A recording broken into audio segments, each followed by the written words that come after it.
Have you ever heard a story so strange, so unbelievable, that it makes you question everything you thought you knew? I'm talking about things like fish raining from a clear blue sky, or mysterious lights darting across the night. Well, long before the internet and paranormal investigation shows, one man made it his life's work to collect these bizarre stories. His name was Charles Fort, and in 1919, he published a book that would change the way we look at the unexplained forever. That book was called Asterisk, the Book of the Damned Asterisk.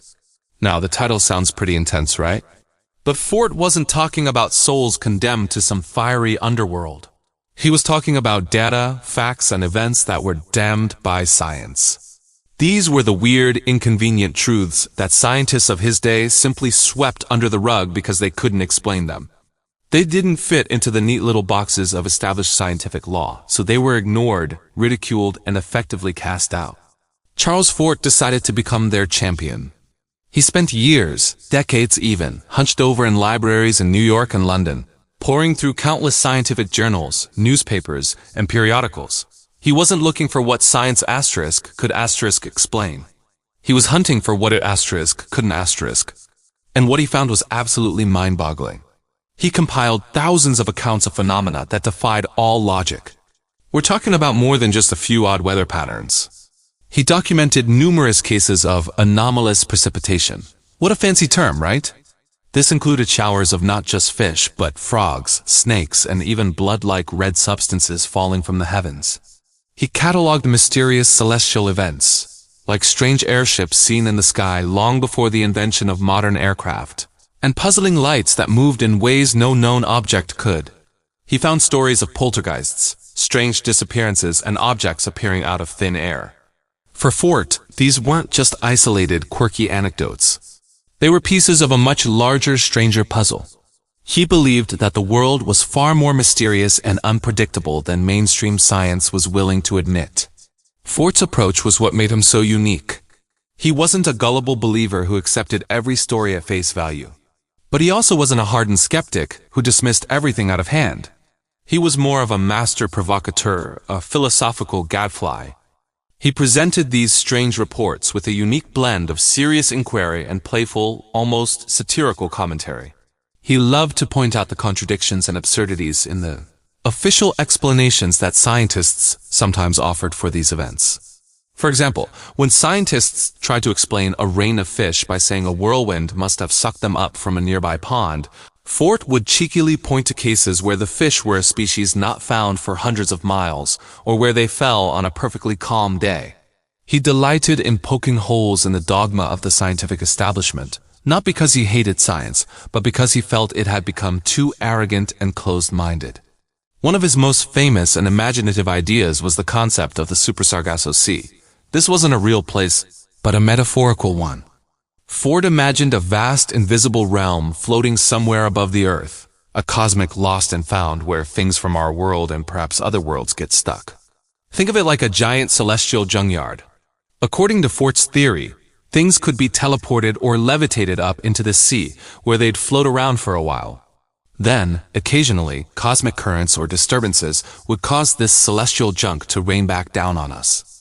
This was his wonderfully weird explanation for everything from falling frogs to mysterious artifacts found in places they shouldn't be. Was he being completely serious? Probably not. Fort's writing is full of this kind of tongue-in-cheek speculation. He was throwing out wild ideas to challenge people's thinking and to show that even a bizarre explanation might be just as plausible as the strained official ones. The impact of Asterisk, the Book of the Damned Asterisk, was immediate and profound. It struck a chord with a public that was growing a little tired of the rigid certainty of Victorian-era science. People were hungry for mystery, for the idea that there was still magic and wonder left in the world. Fort gave them a language and a framework to talk about these things. He essentially created a new category of phenomena, which would eventually be named Fortean phenomena, in his honor. A Fortean event is any event that is bizarre, anomalous, and challenges our current understanding of reality. So when you hear about strange humming sounds coming from the sky, or a flock of birds suddenly falling dead, or a person inexplicably vanishing without a trace, those are all Fortean events. Fort's work inspired a whole movement. Fans of his books formed Fortean societies all around the world to continue his work of collecting and discussing these strange occurrences. They'd publish journals and magazines, creating a community for people who felt like outsiders in a world that demanded rational explanations for everything. He wasn't just a writer. He was the catalyst for a subculture. He empowered everyday people to be observers and collectors of the strange, to trust their own eyes and experiences even when experts told them they were wrong. He encouraged a healthy skepticism, not just towards the paranormal, but towards all forms of authority, including scientific authority. His message was simple: keep an open mind and don't let anyone tell you what is and isn't possible. And his legacy is stronger today than ever before. Think about it. Shows like Asterisk, The X-Files Asterisk owe a massive debt to Charles Fort. The famous tagline, "I want to believe," is pure Fortean spirit. The entire field of what we now call ufology, or the study of UFOs, can trace its roots back to Fort's collections of strange aerial phenomena. He was cataloging mysterious lights in the sky decades before the term flying saucer was even coined. Cryptozoology, the search for creatures like Bigfoot or the Loch Ness Monster, also fits perfectly within the Fortean tradition of investigating phenomena that exist on the fringes of mainstream biology. Today, organizations like the International Fortean Organization and magazines like the Asterisk Fortean Times Asterisk continue his mission.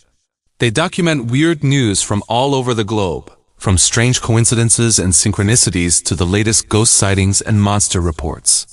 They maintain that same playful yet critical spirit that Charles Fort pioneered over a century ago. So the next time you see something you can't explain, a strange light in the sky or a story on the news that just doesn't add up, remember Charles Fort. Remember the man who dared to champion the damned data. He taught us that the universe is not only stranger than we imagine, it is stranger than we can imagine. His work is a timeless reminder that we should never stop questioning, never stop exploring, and never be afraid to embrace the beautiful, baffling weirdness of the world around us. What was once damned by science is now celebrated by those who, thanks to Fort, have learned to find wonder in the unexplained. Thanks so much for watching. If you're fascinated by the strange and unexplained, you've come to the right place. Don't forget to hit that like button, subscribe, and ring the bell so you don't miss our next dive into the world of the weird. Until next time, stay curious.